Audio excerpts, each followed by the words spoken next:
அனைவருக்கும் வணக்கம். செட்டிநாடு மாட்டு பண்ணையிலேருந்து பேசுகிறேங்க. கடந்த ஒரு மாதமாக வந்து பார்த்திங்கன்னா வெயில் கொஞ்சம் கொஞ்சமாக அதிகரிச்சுக்கிட்டே வருது. இன்னொரு 2 மாதம் வந்து பார்த்திங்கன்னா அதிகப்படியான வெயில் தாக்கமும் இருக்கும். இந்த கோடை காலங்களில் நம்மளுடைய கால்நடைகளை நம்ம கட்டாயம் கொஞ்சம் எக்ஸ்ட்ரா கேர் எடுத்து கொஞ்சம் பராமரிக்கணும். முதல் விஷயமே வந்து பார்த்திங்கன்னா இந்த அதிகப்படியான சூடுனால் வரக்கூடிய முதல் பிரச்சனை வெட்டை உஷ்ணம் தான். அதில் நம்ம என்னென்ன முறையில் நமக்கு தெரிஞ்ச இது எல்லாருக்குமே தெரிஞ்ச விஷயங்களாக தான் இருக்கும். அதில் மிக எளிமையான சில விஷயங்கள், முக்கியமான விஷயங்களை மட்டும் நாங்கள் உங்களுக்கு பகிர்ந்துக்கணும்னு ஆசைப்படுறோம். அதில் முதல் விஷயம் வந்து பார்த்திங்கன்னா, எந்த ஒரு பசுவாக இருந்தாலோ மாடாக இருந்தாலோ காலையில் வெறும் வயிற்றில் நீங்கள் வந்து ஒரு 6-7 மணிக்கு முன்னாடி குளிர்ந்த நீரில் முடிந்தால் வாய்ப்பு இருக்கிறவங்க தினமுமே குளிப்பாட்டுங்க. அல்லது வாரத்தில் ஒரு 2 முறை அல்லது 3 முறையாவது கட்டாயமாக நீங்கள் குளிப்பாட்டுங்க.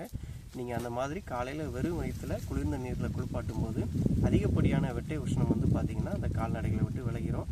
இந்த வெட்டை உஷ்ணம் விலகிடுச்சினாலே கோடை காலங்களில் வரக்கூடிய அதிகப்படியான நோய் வியாதிகள் எதுவுமே வராமல் நீங்கள் எளிமையாக பாதுகாத்துக்க முடியும்.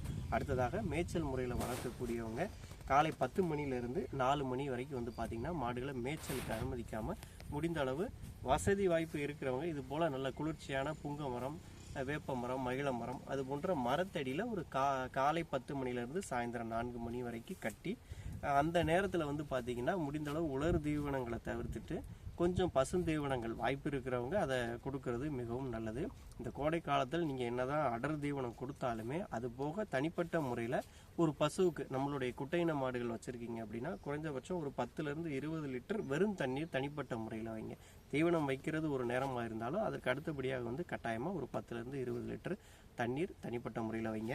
இது போன்ற பால்குடி கன்றுகள், இளம் கன்றுகள் உங்கள் வீட்டில் இருக்குது அப்படின்னா அதுக்கு அவங்க குடிக்கக்கூடிய பாலில் இருந்து என்னதான் நீர் சத்து எடுத்துக்கிட்டாலும் அது போக இது போன்ற ஒரு உச்சி வெயில் நேரத்தில் வந்து பார்த்திங்கன்னா அவைகள் வந்து ஒரு 2-3 லிட்டருக்கு குறையாத, அதாவது ஒரு மாதத்துக்கு மேற்பட்ட கன்றுகள் வந்து பார்த்திங்கன்னா 2-3 லிட்டருக்கு அளவுக்கு குறையாத அளவு தண்ணீரும் தேவைப்படும்.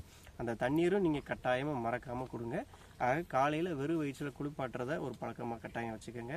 அடர் தீவனம் என்ன தான் கொடுத்தாலும் தனிப்பட்ட முறையில் ஒரு 15-20 லிட்டர் வாளியில் குளிர்ந்த தண்ணீரும் தனிப்பட்ட முறையில் வைங்க.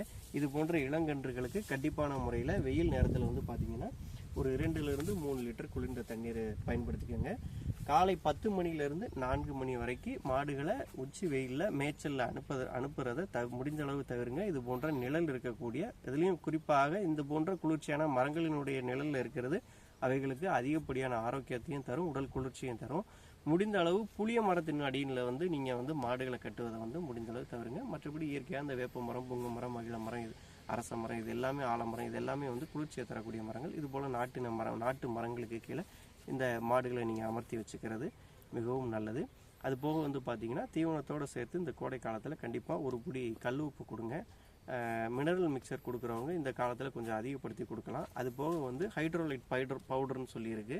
அந்த பவுடருமே வாரத்தில் தீவனத்தோடு சேர்த்து 2 அல்லது 3 முறை கொடுக்கும்போது அவற்றினுடைய நீர் இழப்புத்தன்மை, அதாவது டீஹைட்ரேஷன் வந்து குறையும்.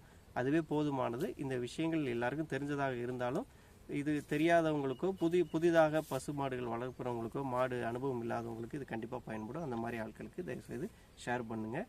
கால்நடைகளை இந்த கோடை காலத்தில் முடிந்தளவு பத்திரமாக பாதுகாத்து வைத்துக் கொள்ளுங்கள். நன்றி.